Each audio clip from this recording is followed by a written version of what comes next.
Police in Birmingham now have a new tool in the fight against gun crime. ShotSpotter, the innovative new technology which has already been used in both combat zones in Iraq and Afghanistan, as well as by police forces across the United States, has now been installed in our city. When a gun is fired, it creates an acoustic shockwave, a sonic impulse radiating outward at 1,100 feet per second. The impulse strikes the highly sensitive sensors. To pinpoint the shot's location, the system then uses triangulation, a process measuring how much time it takes for the sound shockwave to reach each sensor. It allows officers to pinpoint the location of any gunshot within its range so that armed units can be dispatched.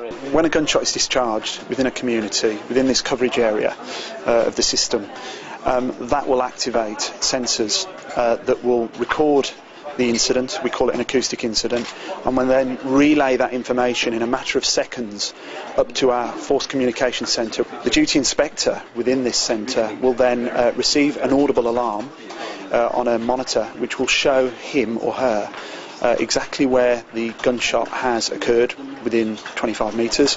The inspector can then, very importantly, decide on what resources to deploy, and remembering they are firearms resources, so it will help us to plan what resources to send in an accurate manner so that we get to the incident quickly and potentially try and save lives.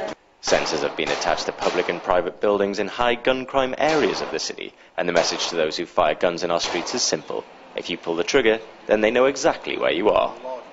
If somebody has been shot, it means that we're at the scene where there is a victim probably seriously injured already, so it may be the difference between saving a life or otherwise, without getting too dramatic.